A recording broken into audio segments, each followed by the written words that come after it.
Hello dear students, in the previous video we have discussed with the stock splits. Now we'll take up with the next aspect of your syllabi, that is buyback of shares. Okay, basically buyback of shares means what? That is the company already been issued to the general public the number of shares. So those shares will be going to again taken back from the public. Okay, for that concept we are going to call as the buyback of shares. Okay, buyback of shares is a method of financial engineering. It can be described as a procedure which enables a company to go back to the holders of its shares and offer to purchase the shares held by them. Okay, once the shares will be going to issue to the general public, and those general public what they have offered for the general public, those will be again retaken by the company side. Okay, buyback helps a company by giving a better use for its funds than reinvesting these funds in the same business at below average rates, or going in for unnecessary diversification or buying growth through costly acquisitions. Okay, ಈಗ buyback of shares ಅಂತ ಹೇಳಿದ್ರೆ ಏನಂತ ಹೇಳಿದ್ರೆ, ಈಗ ಕಂಪನಿಯವರು 10,000 ಶೇರ್ಸನ್ನು ಕಂಪನಿಯವರಿಗೆ issue ಮಾಡಿರ್ತಾರೆ. ಓಕೆನಾ, ಆ 10,000 ಶೇರ್ಸ್ ಇಶ್ಯೂಡಲ್ಲಿ ಅವರು 2,000 ಶೇರ್ಸನ್ನು ಅಗೇನ್ ವಾಪಸ್ ತಗೋತಾರೆ ಅಂದರೆ ಪಬ್ಲಿಕ್ ಕಡೆಯಿಂದ. ಓಕೆ, ಅದಕ್ಕೆ ನಾವೇನಂತೀವಿ ಬೈಬ್ಯಾಕ್ ಆಫ್ ಶೇರ್ಸ್ ಅಂತ ಹೇಳಿ ಕರಿತೀವಿ. ಸೊ ಹಾಗಾದರೆ ಏನಕ್ಕೆ ಆ ಥರ ಬೈಬ್ಯಾಕ್ ಮಾಡ್ತೀವಿ ಅಂತ ಹೇಳಿದರೆ, ಆವಾಗ ಮೇ ಬಿ ಪ್ರೈಸು ಲೋ ಇರ್ಬೋದು. ಓಕೆ, ಸೊ ಪ್ರೈಸ್ ಲೋ ಇತ್ತು ಅಂತ ಹೇಳಿದರೆ ಕಂಪನಿಯವರಿಗೆ ಲಾಸ್ ಆಗುತ್ತೆ.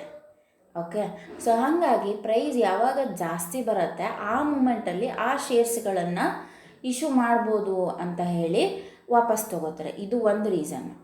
ಅದ್ರ ಜೊತೆಗೆ ಇಫ್ ಸಪೋಸ್ ಏನಾದರೂ ಕಾಂಪಿಟೇಷನನ್ನು ರೈಸ್ ಮಾಡಬೇಕು ಅಂತ ಇತ್ತು ಅಂತ ಹೇಳಿದ್ರೆ, ಓಕೆ, ಈಗ ಶೇರ್ಸ್ಗಳು ಸಿಗ್ತಾ ಇಲ್ಲ ಅಂತ ಹೇಳಿದರೆ ಆಟೋಮ್ಯಾಟಿಕಲಿ ಡಿಮ್ಯಾಂಡ್ ಇನ್ಕ್ರೀಸ್ ಆಗುತ್ತೆ. ಸೊ ಆಟೋಮ್ಯಾಟಿಕಲಿ ಡಿಮ್ಯಾಂಡ್ ಇನ್ಕ್ರೀಸ್ ಆಗುತ್ತೆ ಅಂತ ಹೇಳಿದ್ರೆ ಒಂದೇ ಸರಿಗೆ ಬಿಟ್ಬಿಟ್ರು ಅಂತ ಹೇಳಿದ್ರೆ, ಜನರಲ್ ಪಬ್ಲಿಕ್ಕಿಗೆ ಇಶ್ಯೂ ಮಾಡಿದ್ರು ಅಂತ ಹೇಳಿದ್ರೆ ಬಲ್ಕ್ ಪ್ರಾಫಿಟ್ ಕಂಪನಿಯವರಿಗೆ ಸಿಗತ್ತೆ. ಓಕೆ, ಸೊ ಆ ರೀಸನ್ಸ್ಗಳಿಗೋಸ್ಕರ ಈ ಬೈಬ್ಯಾಕ್ ಆಫ್ ಶೇರ್ಸನ್ನು ಮಾಡ್ತಾರೆ. Okay, so these are the various reasons for buyback of shares. There are reasons why a company would opt for buyback. That is, first reason is to improve shareholder value, since buyback provides a means for utilizing the company's surplus funds which have unattractive alternative investment options, and since a reduction in the capital base arising from buyback would generally results in higher earnings per share.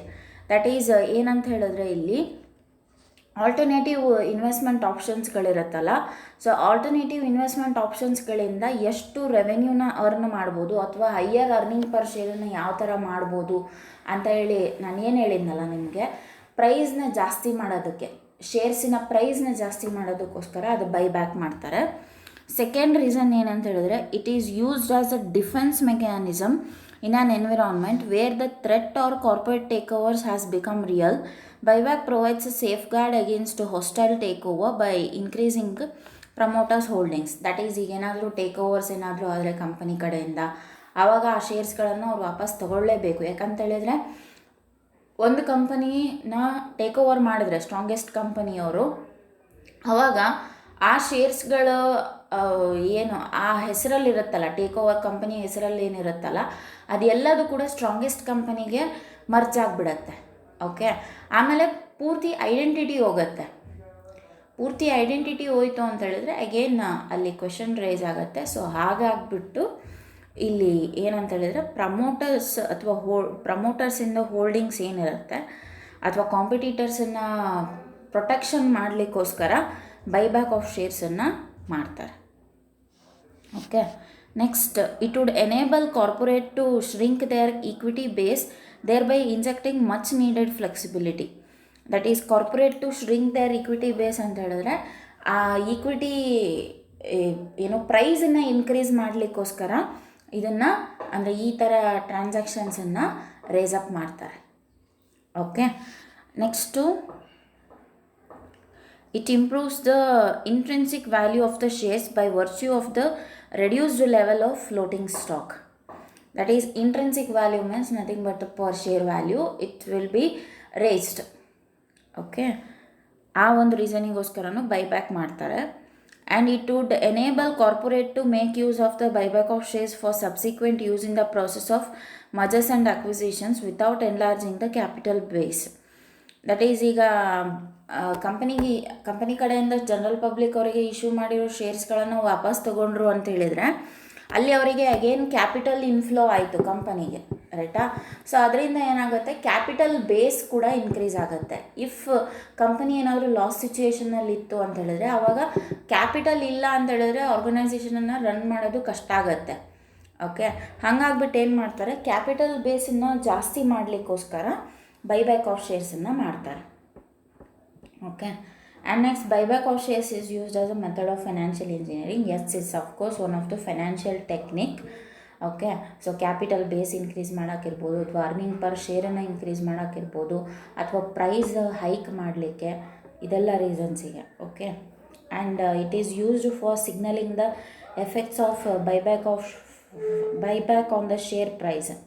That is, ಅಂದರೆ share price ಮೇಲೆ ಭಾಳ high effect ಆಗುತ್ತೆ ಇದು. Okay, so these are the reasons why the buyback of shares will be going to done by the company end. Okay, so certain legal provisions as to buyback. Why the buyback is need to be done by the organisation end. Okay, that is, buyback enables a company to go back to its shareholders and offers to purchase from them the share they held. With the introduction of section 77A, 77AA and 77B in the Companies Act 1956 through the Companies Amendment Act 1999, now the companies allowed buyback of shares. In the sense, ಈ companies act 1956 section 77A, section 77AA and section 77B, ಇವು 3 ಸೆಕ್ಷನ್ಸ್ಗಳು it will tells about the provisions of buyback of shares. Okay, so ಆ buyback of ಶೇರ್ಸ್ಗಳು ಯಾವ ಥರ ನಡಿಬೇಕು, legally ಯಾವ ಥರ ಬೌಂಡ್ ಆಗಿರಬೇಕು. ಓಕೆ, ಅಗೇನ್ ನೀವು ಥರ್ಡ್ ಸೆಮಿಸ್ಟರಿಗೆ ಬಂದಾಗ business ethics and corporate governance ಅಂತ ಇದೆ, ಅದರಲ್ಲಿ ಪೂರ್ತಿ ಪ್ರಾವಿಷನ್ಸ್ಗಳು ನೀವು ಓದ್ತೀರಾ. Okay, so this is the legal boundary or legal restriction on buyback of shares. Government ಕಡೆಯಿಂದ ಕೆಲವೊಂದಿಷ್ಟು ಸರ್ಟನ್ ರಿಸ್ಟ್ರಿಕ್ಷನ್ಸ್ ಇದೆ. Okay, next, the drawbacks of buyback of shares. That is, this could enable unscrupulous promoters to use companies' money to raise their personal stakes. ಏನಂತ ಹೇಳಿದ್ರೆ, ಈಗ share ಪ್ರೈಸನ್ನು increase ಮಾಡಲಿಕ್ಕೋಸ್ಕರ ನಾವು ಶೇರ್ಸ್ಗಳನ್ನು ಬಚ್ಚಿಟ್ಟಂಗೆ ಆಗುತ್ತೆ. Okay, ಅದು ಒಂದು ಮೇಜರ್ ಡ್ರಾಬ್ಯಾಕ್ ಅಥವಾ major threat ಕಂಪನಿಗೆ. Okay, ಏನು ಕಂಪನಿಗೆ ಏನಕ್ಕೆ ಥ್ರೆಟ್ ಆಗುತ್ತೆ ಅಂತ ಹೇಳಿದ್ರೆ, ಯಾರಾದರೂ ಕಂಪ್ಲೇಂಟ್ ಮಾಡ್ಬೋದು, ಅವರು ಬೇಕು ಅಂತಲೇ ಈ ಥರ ಮಾಡ್ತಿದ್ದಾರೆ, ಅಂದರೆ ಹೈಪ್ ಕ್ರಿಯೇಟ್ ಮಾಡಲಿಕ್ಕೆ ಅಂತ ಹೇಳಿ. ಓಕೆ, ಈಗ ಹೇಗೆ ಅಂತ ಹೇಳಿದರೆ, ಆನ್ಲೈನ್ ವೆಬ್ಸೈಟ್ಸ್ಗಳಲ್ಲೆಲ್ಲ ಅಥವಾ ಶಾಪಿಂಗ್ ಸೈಟ್ಸ್ಗಳಲ್ಲಿ ಕೆಲವೊಂದು ಟೈಮು ಹೈ ಪ್ರೈಸ್ ಮಾಡ್ತಾರೆ, ಕೆಲವೊಂದು ಟೈಮ್ ಲೋ ಪ್ರೈಸ್ ಮಾಡ್ತಾರೆ. ಓಕೆ, ಅದೆಲ್ಲ ಸ್ಟ್ರಾಟಜಿ ಅದು. ಓಕೆ, ಸೊ ಅದು ಒಂದು major drawback. Next, it opens up possibilities for share price manipulation. That is, of course share ಪ್ರೈಸನ್ನ ಮ್ಯಾನಿಪುಲೇಟ್ ಮಾಡೋ ಚಾನ್ಸಸ್ ಭಾಳ ಇರುತ್ತೆ. ಸೊ ಫಸ್ಟು ಪಾರ್ ವ್ಯಾಲ್ಯೂಗೆ ಅಲ್ಲಿ ಡಿಸ್ಟ್ರಿಬ್ಯೂಟ್ ಮಾಡಿ, next they may go for discount rate or they may go for premium rate. Okay, ಅಲ್ಲಿ manipulations ಜಾಸ್ತಿ ಆಗೋ ಚಾನ್ಸಸ್ಗಳಿರುತ್ತೆ. Okay, and last drawback is it could divert away the companies funds from productive investments. ಅಂತ ಹೇಳಿದ್ರೆ, ಈಗ productive investment ಏನು 10,000 ಶೇರ್ಸನ್ನು general ಪಬ್ಲಿಕ್ಕಿಗೆ issue ಮಾಡಿರ್ತೀವಿ, ಆ 10,000 ಶೇರ್ಸ್ಗಳು ಕೂಡ ಪ್ರೊಡಕ್ಟಿವ್ ಇನ್ವೆಸ್ಟ್ಮೆಂಟೇ ಕಂಪನಿಗೆ. ಬಟ್ ಆದರೆ ಅವನ್ನ ಏನು ಮಾಡ್ತಾರೆ ಅಂತ ಹೇಳಿದ್ರೆ, ಅನ್ಪ್ರೊಡಕ್ಟಿವ್ ಆಗಿ ಟ್ರೀಟ್ ಮಾಡ್ತಾರೆ. ಅಂದರೆ ಈಗ ಒಂದ್ಸರಿ ಬೈಬ್ಯಾಕ್ ಆಫ್ ಶೇರ್ಸ್ ಆಯಿತು ಅಂತ ಹೇಳಿದರೆ ಅವ್ರಿಗೆ ಇಫ್ ಸಪೋಸ್ ಶೇರ್ ಪ್ರೈಸನ್ನು ಇನ್ಕ್ರೀಸ್ ಮಾಡೋಕ್ಕೂ ಆಗಲ್ಲ ಅಥವಾ ಡಿಕ್ರೀಸ್ ಮಾಡೋಕ್ಕೂ ಆಗಲ್ಲ, ಸೊ ನೆಕ್ಸ್ಟ್ ಅವ್ರಿಗೆ ಕಂಪನಿ ಕಡೆಯಿಂದ ಇಶ್ಯೂ ಮಾಡೋಕ್ಕೂ ಆಗಲ್ಲ ಅಂತ ಹೇಳಿದರೆ ಆ ಶೇರ್ಸ್ಗಳು ವೇಸ್ಟ್ ಆಗಿ ಕೊಳೆಯುತ್ತೆ ಕಂಪನಿಯಲ್ಲಿ. ಓಕೆ, ಸೊ ಆ ಶೇರ್ಸ್ಗಳನ್ನು ಮತ್ತೆ ಕ್ಲಿಯರ್ ಮಾಡಬೇಕು ಅಂತ ಹೇಳಿದರೆ ಅದಕ್ಕೊಂದು ಪ್ರೊಸೀಜರ್ ಇದೆ. ಆ ಪ್ರೊಸೀಜರ್ ಪ್ರಕಾರ ಅವರು ಅದನ್ನು ಲಿಕ್ವಿಡೇಟ್ ಮಾಡಿ ಎಲ್ಲ ಶೇರ್ಸ್ಗಳನ್ನು ಅವನ್ನ ಫಸ್ಟು ಅವರು ಏನೋ ಆ್ಯಸ್ ಅ ಡಿವಿಡೆಂಡ್ ಅಂತ ಹೇಳಿ ಕ್ಲಿಯರ್ ಮಾಡ್ಬೋದು, ಇಲ್ಲ ಅಂತ ಹೇಳಿದ್ರೆ ಆ್ಯಸ್ ಎ ಸ್ಟಾಕ್ ಅಂತ ಹೇಳಿ ತೋರಿಸ್ಬೋದು. ಓಕೆ, ಇಲ್ಲ ಅಂತ ಹೇಳಿದ್ರೆ ಹಾಗೆ ಇಡಬೇಕಾಗತ್ತೆ. ಓಕೆ, ಸೊ ಹಾಗಾಗಿ ಮ್ಯಾನಿಪ್ಯುಲೇಷನ್ಸ್ ಆಗೋ ಚಾನ್ಸಸ್ಸು ಭಾಳ ಇರುತ್ತೆ. ಆಮೇಲೆ ಅನ್ಪ್ರೊಡಕ್ಟಿವ್ ಆಗಿ ಟ್ರೀಟ್ ಮಾಡೋ ಅಂಥ ಚಾನ್ಸಸ್ಗಳು ಭಾಳನೇ ಇರುತ್ತೆ.